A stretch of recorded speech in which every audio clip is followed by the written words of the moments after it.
closer to each other.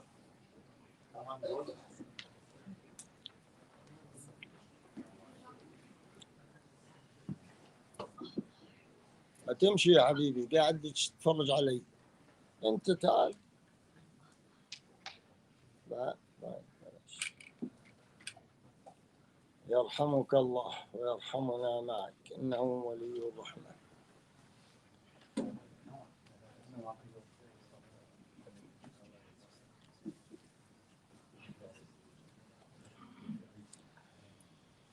إن الحمد لله نحمده ونستعينه ونستغفره ونعوذ بالله من شرور أنفسنا وسيئات أعمالنا. يهدي الله فلا مضل له ومن يضلل فلا هادي له، وأشهد أن لا إله إلا الله وحده لا شريك له، وأشهد أن محمدا عبده ورسوله. أما بعد، فإن أصدق الحديث كلام الله عز وجل، وأحسن الهدي هدي محمد صلى الله عليه وآله وسلم، وشر الأمور محدثاتها، وكل محدثة بدعة، وكل بدعة ضلالة، وكل ضلالة في النار. أجارنا الله وإياكم أيها الأحبة من النار وما يقرب إليها من قول أو عمل. So tonight, inshallah, as the usual day for Saturday, I have tafsir of Al-Quran in English.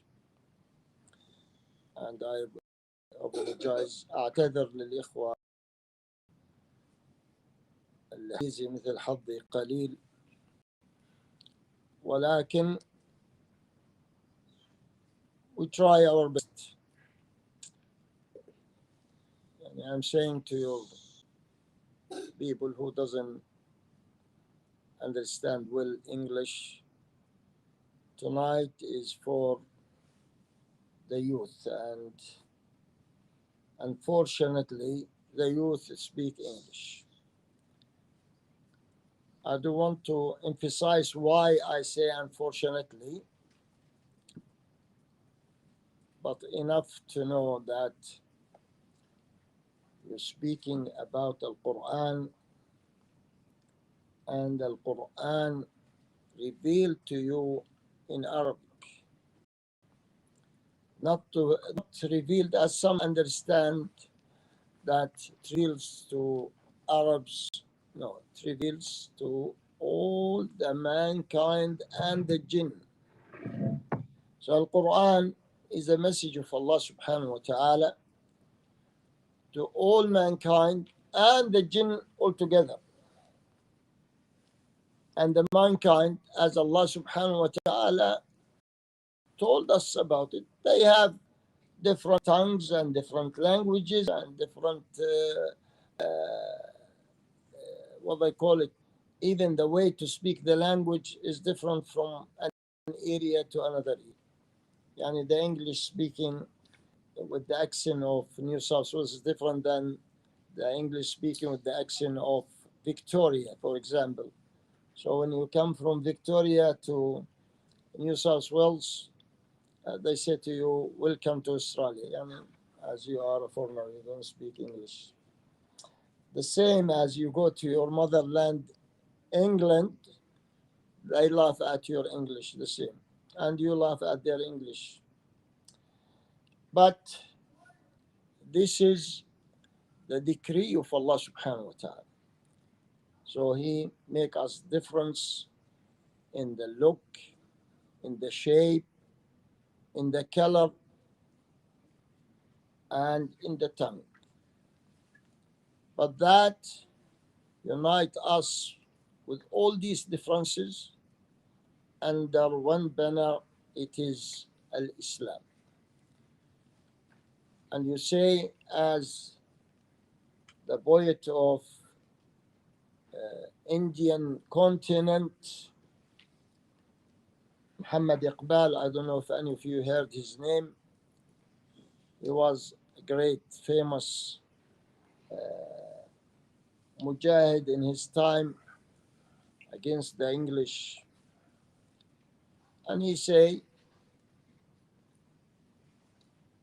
all the countries, and he mentioned Bilad al-Sham, and he mentioned Iraq, and he mentioned Afghanistan, and he mentioned India, and he mentioned Morocco, and he mentioned all these countries. And he said, all of them are my country as long as there is La ilaha illallah Muhammadur Rasul. And I want you the same to feel that every one of the Muslims around the world are your brothers and your sisters, or your fathers and your uncles and your aunties and your mothers. Depends on the age of the one in front of you. And that's how Islam unites every nation, come to it with the previous nation. And Quran starts with Quraysh, then they go to Al-Madinah, the Ansar come, the people of Al-Madinah, different the people of Quraysh. But they feel they are the same, they are brothers, they are sisters, they are friends, they love each other in the sake of Allah. Then it goes the whole Arabia, then from Arabia to Bilad al-Sham, and from Bilad al-Sham, Bilad al-Sham, yani Syria, Lebanon, Palestine, Jordan, this is what we call Bilad al-Sham. Then Bilad al-Iraq, the Iraq of that time, not the Iraq of today. Then they go to what we call it Khorasan, which is some of Iran and Afghanistan and Pakistan. They call it Khorasan that time. Then they open India, and they open some of China, then the Indonesian peninsula again. I think Indonesia about 1400 islands. They enter Islam just by seeing the Muslims practicing the manners of Islam. Anyhow, but all of them, believe it or not, they speak Arabic. As soon as they enter to Islam, they love the book of Allah, and they learn from that book. And they start learning the Arabic language because it is the links between you and the book of Allah subhanahu. So today we reached to a new surah. I only jumped Surah Al-Hajj for Surah Al-Mu'minun for a reason that Surah Al-Mu'minun is a Meccan surah, and it reminds us of the foundation of the heart and how you become a real Muslim by practicing this ayat. Okay, now we hear the first 11 verses of Surah Al-Mu'minun from our young reciter. Please, Bismillah, start. أعوذ بالله من الشيطان الرجيم بسم الله الرحمن الرحيم قد أفلح المؤمنون الذين هم في صلاتهم خاشعون والذين هم عن اللغو معرضون والذين هم للزكاة فاعلون والذين هم لفروجهم حافظون إلا على أزواجهم أو ما ملكت أيمانهم فإنهم غير ملومين فمن ابتغى وراء ذلك فأولئك هم العادون والذين هم لأماناتهم صلواتهم وعهدهم راعون والذين هم على صلواتهم يحافظون أولئك هم الوارثون الذين يرثون الفردوس هم فيها خالدون.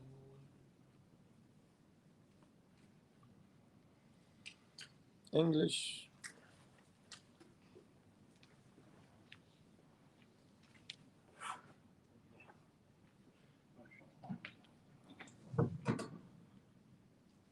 Just a quick translation before the Sheikh gets into the Sharh, the Tafsir. In the name of Allah, the most gracious, the most merciful, successful indeed are the believers, those who offer their prayers with full submissiveness and concentration, and those who turn away from vain speech, and those who pay the zakat, and those who guard their chastity, except from their wives or those that their right hand possess, for then they are free from blame. But whoever seeks beyond that, then they are the transgressors. Those who are faithfully true to their amanat, their responsibilities, and to their covenants, and those who strictly guard their prayers, these indeed are the inheritors who shall inherit the paradise. They shall dwell therein forever. أحسنتم جزاكم الله خيرا. I hope every one of us get the frame of the ayat and the meaning of these beautiful ayat. I really advise every brother and every young grandson of yours, when you come to any talk, bring a small book with you and a pen and try to make points of the speech. So here, the first point you put, tonight we are taking the first 11 verses of Surah Al-Mu'minun. Then you run verse, as we said, as second point, as we said, it is from the surahs revealed in Mecca. And the Meccan surahs somehow they differ than the Medina surahs in the way they call the people to the new faith and the new religion and the new system of life. Then you start to write. For example, you take the full successful for who? Huh? Al-Mu'minun. What type of Mu'minun?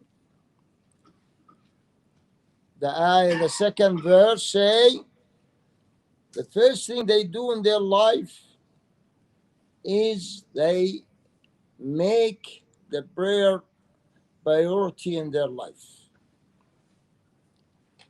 And that make them always bring their heart, bring their mind, bring their spirit all together in the salah. And to get that, really you need to struggle with your desires and your shaitan sitting between your heart and you, and try to take your heart away of you. Try to take your listening to Al-Quran away of you. Try to take the real enjoyment of listening to Al-Quran out of your heart. So you listen to Al-Quran as it starts, as it ends, You listen to the lectures one after the other, and you're still far from any understanding of what you are listening to. All of that happened because al-khushu', which al-Quran here mention it of their salah. So how they pray? They pray a salah with full khushu', not any salah. Not they pray and still thinking of what he is going to do after salah, what he is going to do tomorrow, how he is going to fix his car, where he is going to take the car. While the Imam praying and he is preparing the list of work he's going to do.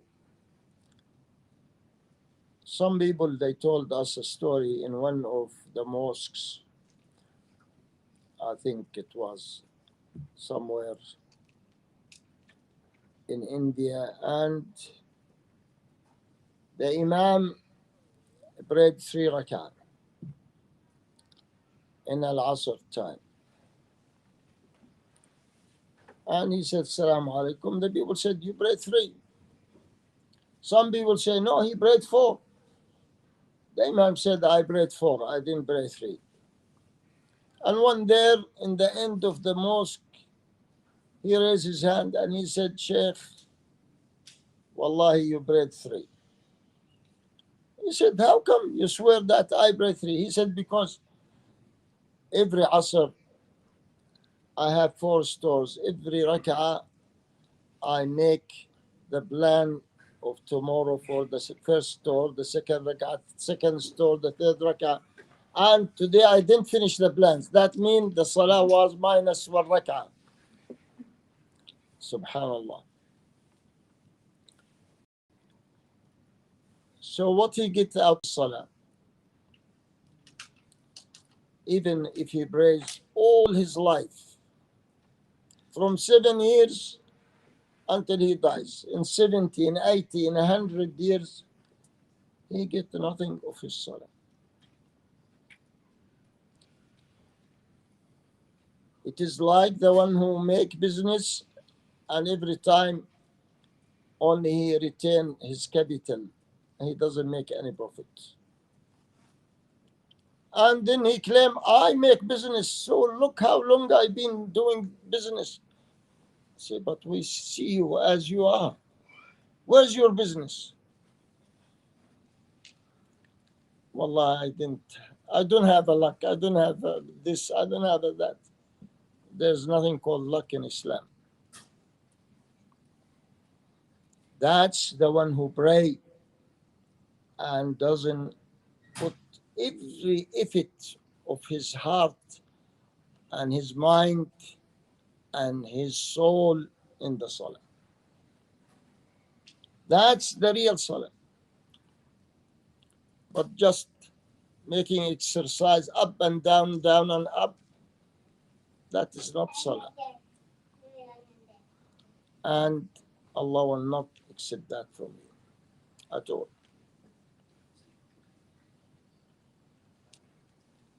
So the least you should, every salah,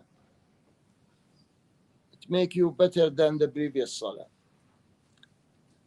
Even one step, you're going to reach to the real salah. Imagine you are traveling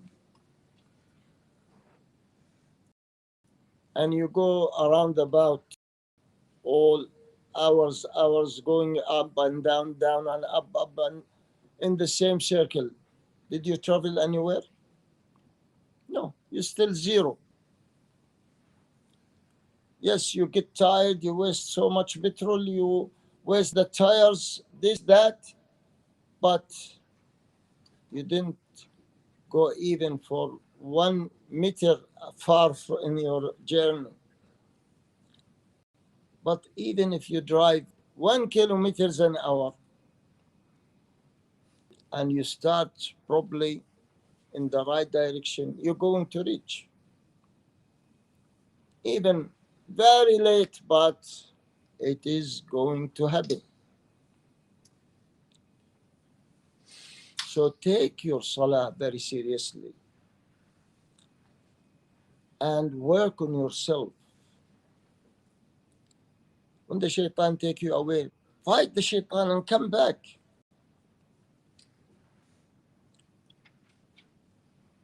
The Prophet ﷺ, one of the companions came to him and he said, O Prophet of Allah, Ash-shaytan put a border between me and the salah. I can't really do my salah properly.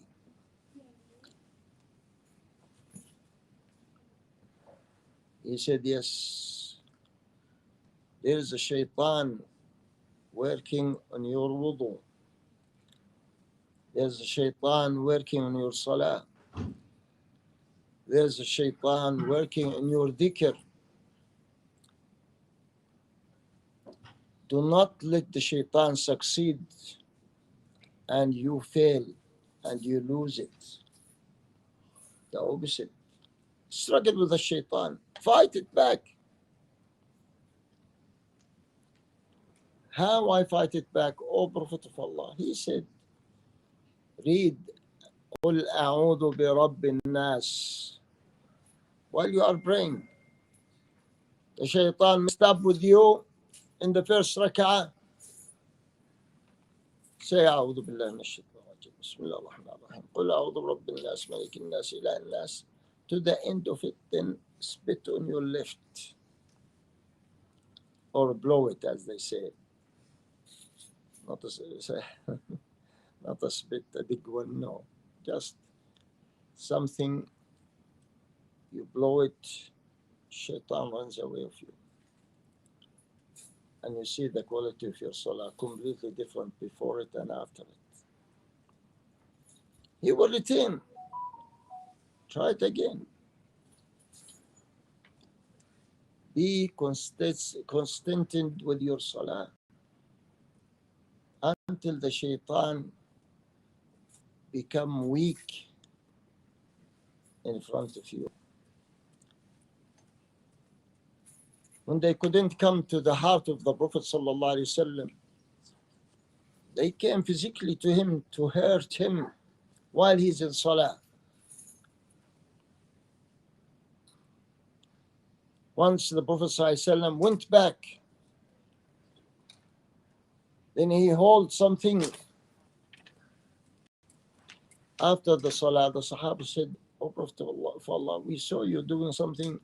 You never did that in the salah. He said, one of the Satans get a flame and put it in my face. You couldn't come to his heart. So he tried physically to hurt him. So that, again, could happen to you.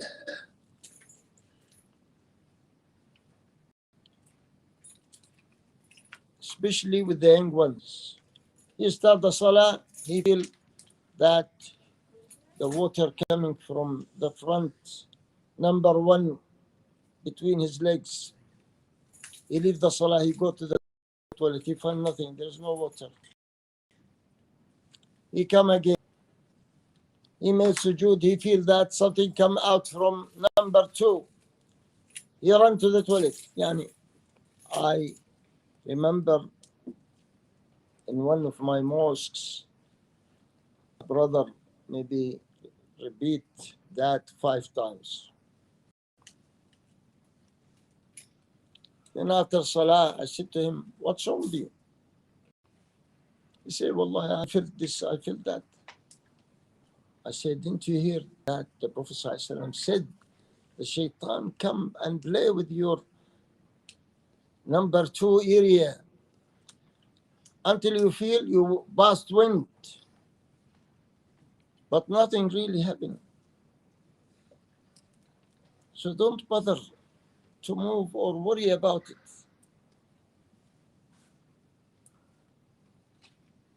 unless you feel really something happen. As the Prophet ﷺ said, you hear a noise or you smell a bad smell, then you know it was real. If you don't feel that, then don't worry about it. Continue the salah as it is. Because you did that and succeed. And shaitan stopped you 5 times and still go back and pray again. Other people, they give up. Shaitan succeed to leave them, let them leave the salah completely. Khalas, I don't want that. I get embarrassed in the salah and I don't want to pray. Then the shaitan will go home happy that he make you fail in the first test. I mean, you are so weak. You lost the battle from the first hit. No, you shouldn't do that. Fight that. This is why the Prophet ﷺ told us, do not pray if you feel you want to go to the toilet. Go to the toilet, make wudu, and come to pray. Do not pray while the dinner in front of you on the table and the nice smell coming out and you are hungry. Eat, then pray. Do not pray while you are so sleepy you can't stand to pray. So this is not a salah. You are half asleep, maybe you sleep in the sujood. Go sleep, have a rest, have an hour, 1 hour, then wake up and pray. Do not pray with anything annoys you around you. Do it right. Then you can concentrate in your prayer. Not to pray and the mobile is working and every 5 minutes, ding, ding, ding. Who's calling? Ah, maybe it's my boss, maybe important, maybe my wife, maybe this. Maybe the shaitan start to suggest ideas for you. Something happened to the children, your wife calling you. Yeah, you don't know how to finish the salah. Then when you look at the number, it is advertisement number. So you wasted your salah for nothing. Turn it off. Put it in the flight mode when you pray. Then pray. You silent one of the Satans around you. And that help you to pray with full concentration. Then you get some of the benefit of a salah.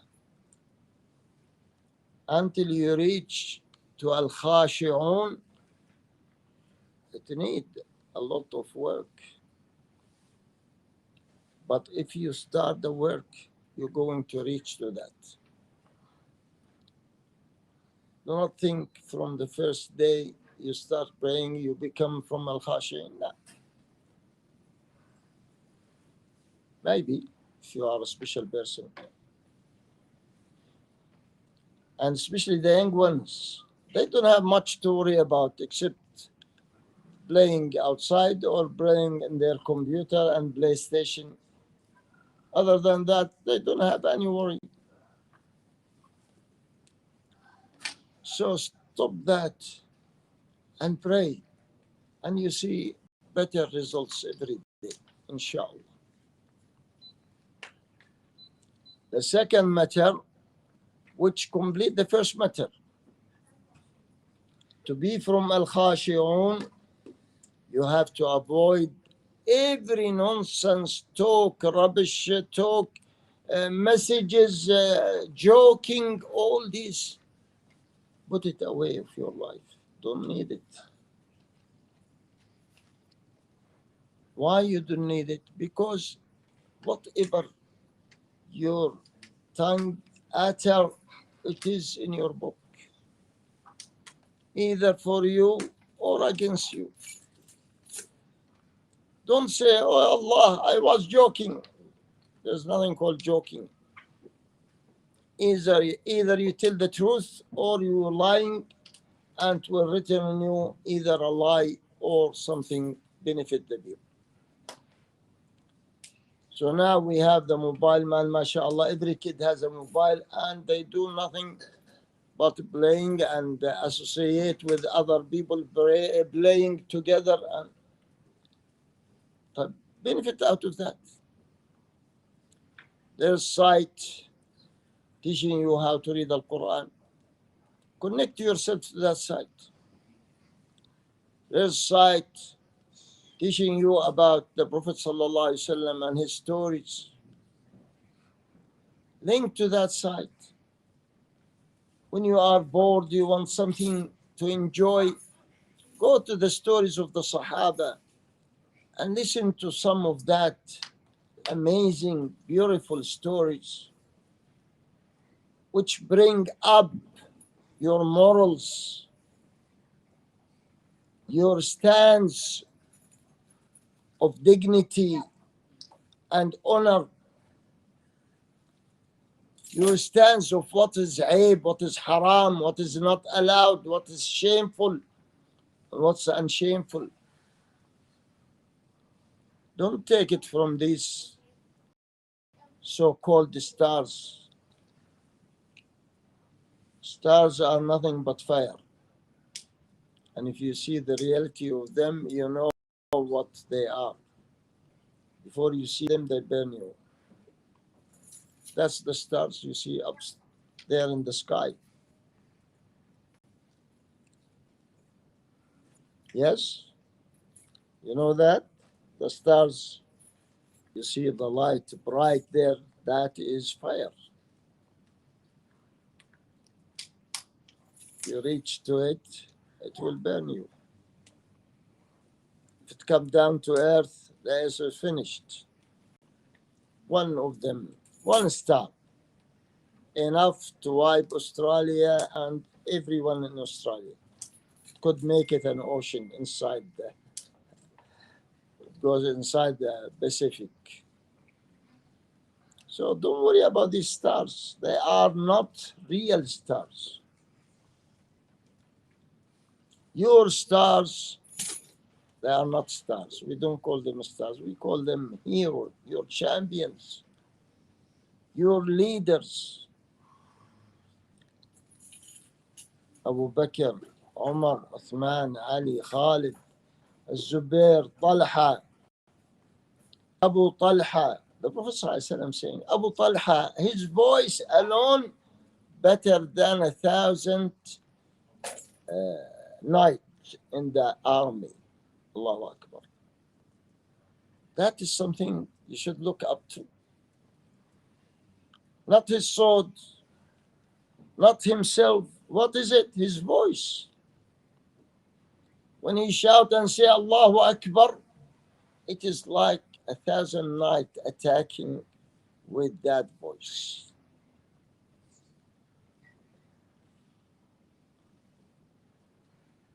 Abu Talha, the one who shielded the Prophet ﷺ by his back when the Kafirs attack him with the arrows. Many arrows came to his back. He never said Akh or ay or run away. He held himself until someone come to push them away.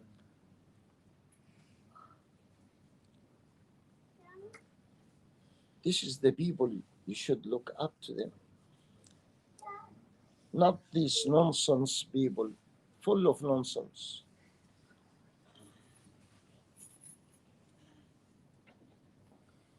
Wallahi al-Azim, I don't know what happened to our kids that enjoy to buy bands cut from here and cut from here and cut. I mean, go home and your baba cut it for you. No. It has to be a fashion cut. A few years back, if your father couldn't buy a new trousers for you you will not wear it. I wear something showing my. It wasn't fashion that time, so it was something for you big. You can't wear it. Now it is something big, you have to wear it. SubhanAllah. They play in your mind to make you think what is wrong is and what is right is wrong. And this is what the Prophet ﷺ told us. When he once, while his companions sitting around him, he said, woe to the people one day going to order to see the munkar ma'ruf and the ma'ruf munkar. And the Sahaba get shocked, surprised. Wow, what's our children going to see that? How this going to happen? He said, and much worse than that. They going to order al-munkar and support al-munkar and deny al-ma'ruf and swift it aside. You don't need it. And the one who called them for al-ma'ruf and avoiding al-munkar, the least, yani the best one of them say, it's not your business. And the worst say, oh, something you know better than me. Now, even the wise people stop talking about al-ma'ruf because they're going to hear something they don't like to hear. So they say, well, let them go to the hellfire, what we want to do with them. But in reality, that affects the good people and the bad people. Didn't you hear the Almighty saying, واتقوا فتنة لا تصيبن الذين ظلموا منكم خاصة واعلموا أن الله شديد العقاب.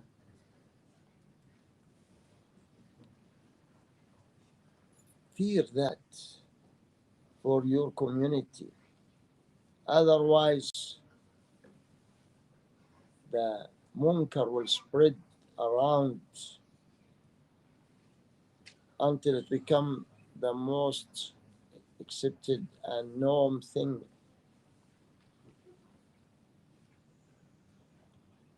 Allahumma musta'an.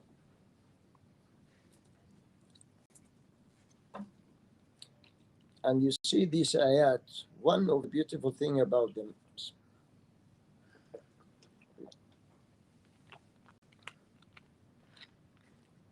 that they bring al-ma'ruf and they bring al-munkar. Ayah highlight al-ma'ruf and the second ayah highlight al-munkar. To say to you, the society will not be good if you don't forbid al-munkar and support and spread al-ma'ruf between the people. So as we said, the first one said, الَّذِينَ هُمْ فِي صَلَاتِهِمْ خَاشِعُونَ. The second, this is the things you have to avoid, al-munkar وَالَّذِينَ هُمْ عَنِ اللَّغْوِ مُعْرِضُونَ. Do not come to al-lagw. Avoid al-lagw. Al-lagw is a munkar. Stop it. Then now the second matter is وَالَّذِينَ هُمْ لِلزَّكَاةِ فَاعِلُونَ. Ma'ruf. Beautiful thing. You pay your zakah. Relieve your brothers. Support your brothers in their need. Help the needy. Wherever is he or she. And start with the people around you. Then go further and further until you spread it around the world. Zakah is the things pure the society from hating each other to loving each other. When the poor feel the rich looking after him, he will make dua and he'll say, Jazallah khair. May Allah give him more and more, because I know he give him more and that rich will give me more.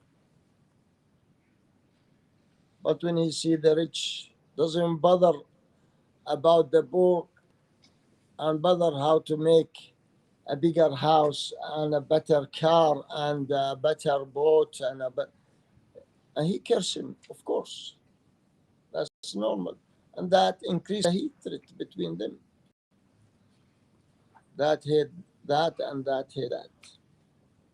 And the society become completely ruined. This is why after as-salah come az-zakah. As-salah support us together in the mosque, bring us together in the mosque. You pray beside your brother, you are maybe the highest educated person and he is the normal person or layman or he doesn't know how to read and write, but you pray together. Your leg in his leg and your foot in his foot and your shoulder in his shoulder. That bring love. Real equality. No rich and poor. The poor in the back and the rich in the front. There's nothing like that in Islam. Then who come first, he will be first. And the one who come last, he pray last. No matter who is he or she.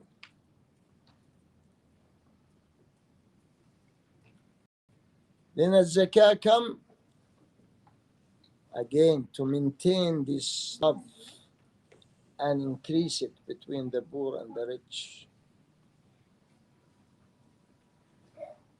You hear the stories of the rich people in Islam used to come secretly and give money and give food to the poor people, and the poor people doesn't even know who are they, because they do it for the sake of Allah.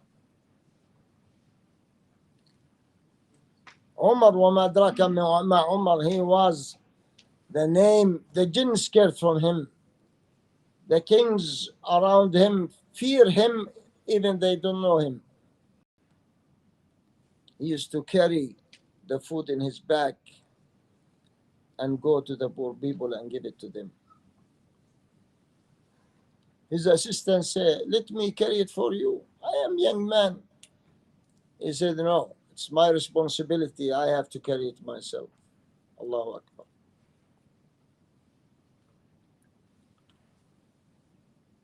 This is why until today we talk about Umar. We talk about Abu Bakr, who used to look after an old woman and her children. She is blind, she is handicapped, she needs help. And he used to pray Fajr.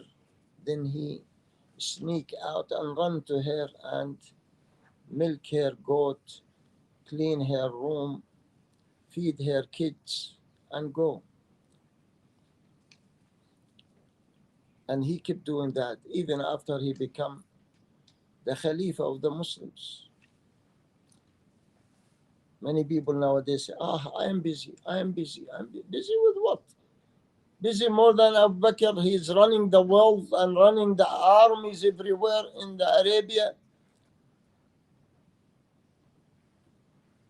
And he still have time to go and serve that lady. He could easily buy a slave for her and look after her, or send his wife to look after her. But no, he wants to show Allah the Almighty. No matter how much he gave him, he's still very humble to him and to his servants. Subhanallah. Subhanallah.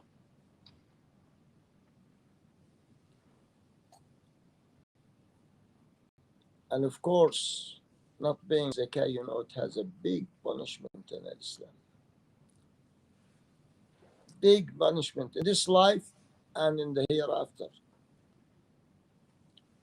Allah said about them, وَالَّذِينَ يَكْنِزُونَ الذَّهَبَ وَالْفِضَّةَ وَلَا يُنْفِقُونَها فِي سَبِيلِ اللَّهِ فَبَشِّرْهُم بِعَذَابٍ أَلِيمٍ. Allahu Akbar.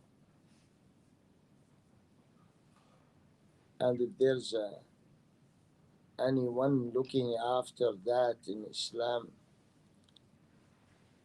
he will take that money and extra of it as a punishment.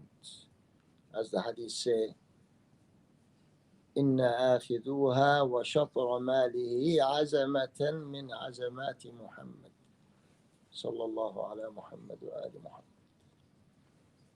وأصحاب محمد وذرية محمد وسلم تسليما كثيرا.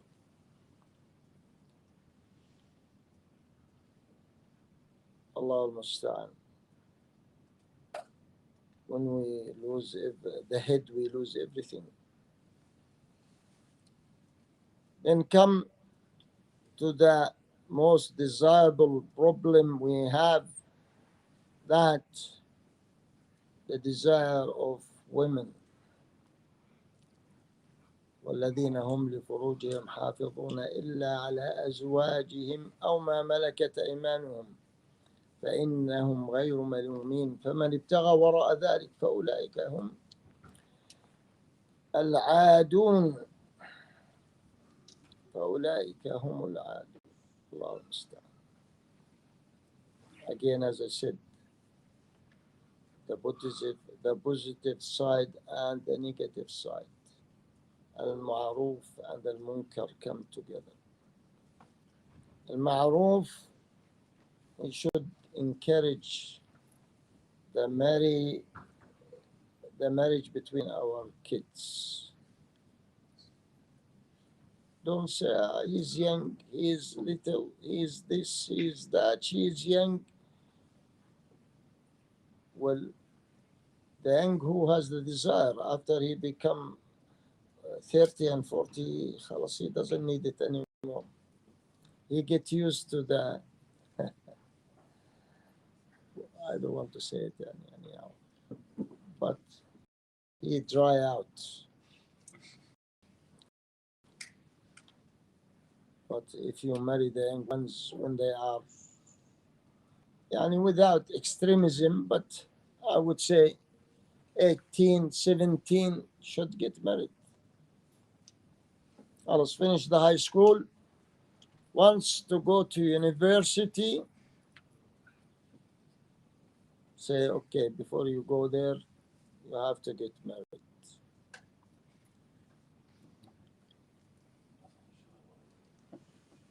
And the father of the girl should have more encouragement for the boys to come to him than the father of the boy. You should pick from your mosque the good boys and say, come marry my daughter. I cover the cost. I don't need anything from you. And I say to you too, anyone knows a good boy, come and I cover the cost for their marriage. How is that? Good idea? And I write his marriage contract free. This is the first $600 discount. How much they take for the marriage? Sure. 600 or 500? Allah, still 500. Been about more than 10 years, 500. Should increase it. حسب العريس. Okay. نيالكم يا عمي. I do it for you free. Come.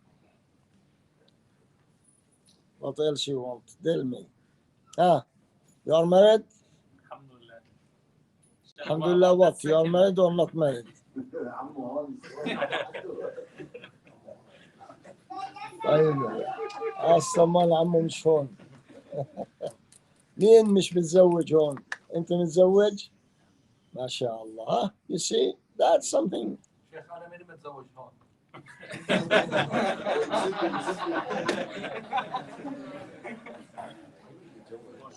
يلا زوجوه لا قولوا عروس حتى يجي يدرس عندكم.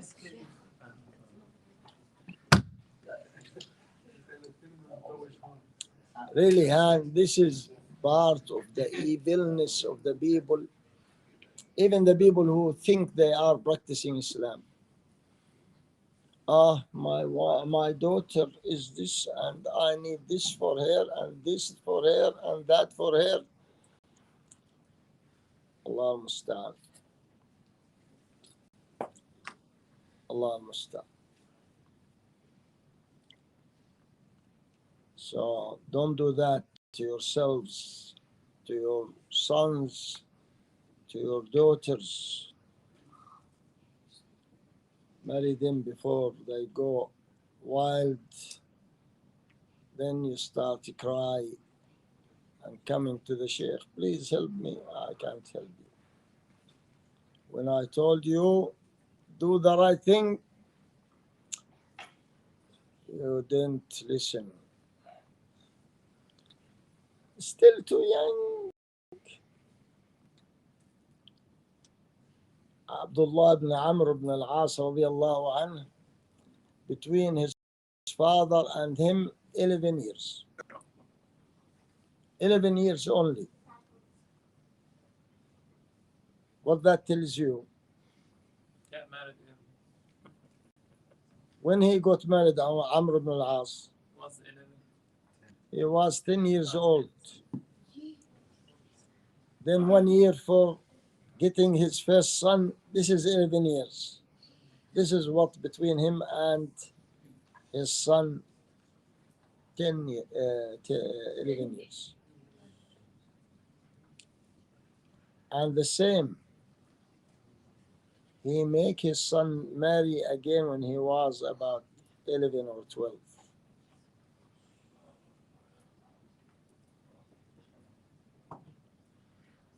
I couldn't do that. But my son married when he was 16. That's the best I could do.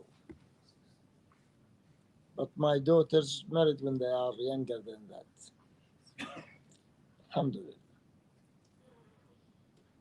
So when the opportunity happen, don't wait for it. Do it. And don't say, well, such and such, he couldn't do it right. Yeah, that could happen. Not with the young one, could happen with the old one too. How many one married and fail in his marriage? Normal. You fail with that, you don't fail with that. And not every girl is a good girl and not every boy is a good boy. Yani in the marriage wise. Yani they have to fit with each other in their manners, in the way they been raised, in the way their parents look after them after marriage. Not she come crying to her father and her father, يلا أنا أبو اللي جابه هذا إحنا زوجناه وسويناه وعملناه. اقعدي ممنوع ترجعي له. Then أنت أفسدت الزواج، ليس ابنك أفسد الزواج ولا بنتك. أنت أفسدت الزواج. As I said, always Shaitan is very active, my dear brother, especially nowadays. Especially nowadays. Why? Because al-ma'ruf is very little and al-munkar is so much. So the ingredients of the appearance of a shaitan and a dajjal is there. May Allah protect us from meeting a dajjal, but I don't think you will pass before you see him.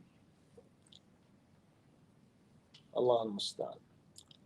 Okay, I'll stop here. Really, I can't. my energy gone now. So you offer me a cup of tea or coffee and water. But I don't always. The speaker needs something warm to fix his throat.